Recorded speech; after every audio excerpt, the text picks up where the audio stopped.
I really wonder, have you ever been in a position where you're like, I cannot find the right loop for my cymbals or for my rights? I've been in that position so many times in the studio that after a while I realized from a tutorial, I think back in 2010 or 11, that there's a plugin, and in Logic it's called ESP, but actually every plugin can do this. But to make it easy, I'm going to use the ESP, and you can actually make your own head loop with it, starting from white noise. And I see you thinking, oh, that's going to be so hard. Well, it's really not that hard. And the reason why it's not that hard, I'm going to show you right now. So we're making our own loop here, starting from white noise. And it is the idea to end up with a cymbal sounding noise. I'm going to remove this sample here and again create a new software plugin.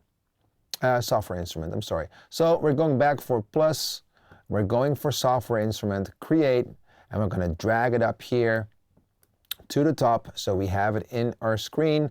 Zoom in a little bit, and I'm going for instrument, load up the stock Logic ESP plugin. This is a very old vintage looking plugin, but I'm going to tell you it sounds amazing and it still does the job quite right. Some sliders here. Let's hear what the starting sound is.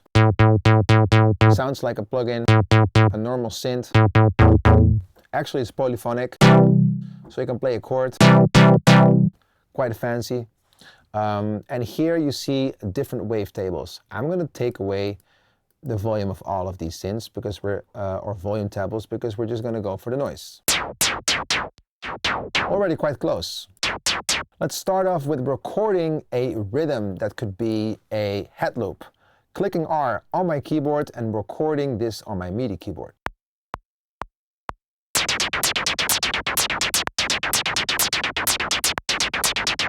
Well, quite close, better than the first try.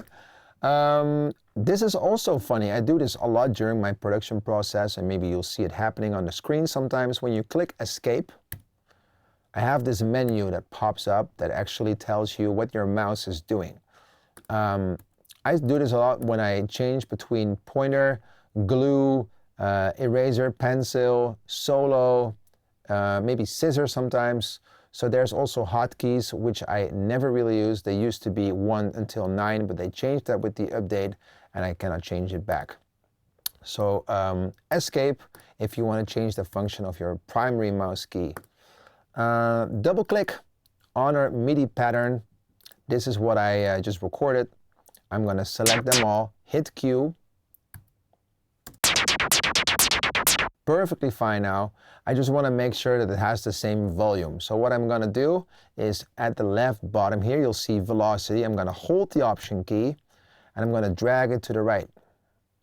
And as you can see, they all start to get the same color, which is red. And if I lower the velocity now, they all go accordingly, which means they all have the same velocity, the same volume. And if I play it back now,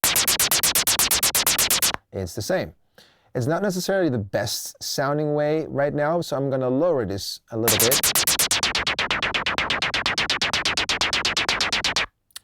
And see what happens if I'm going to start playing around with the settings of ESP.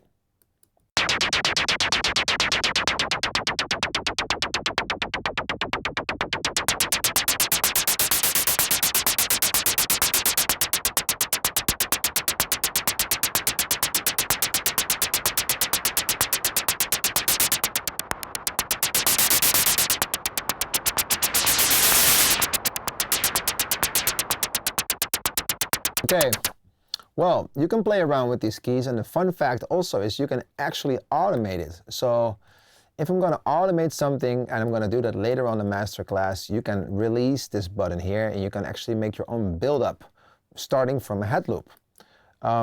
So if I would put on a sidechain here, going for my own old little plugin called Kickstart,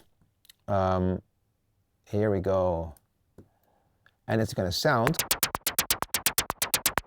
like you just created your own head loop. It's that easy and it's that simple. You load up your ESP, you play around with these settings, you lower the volume of all of these wavetables, you just leave noise open, play around with frequency, play around with resonance and you go for the ADSR to make sure that it really fits your needs. Life can be easy.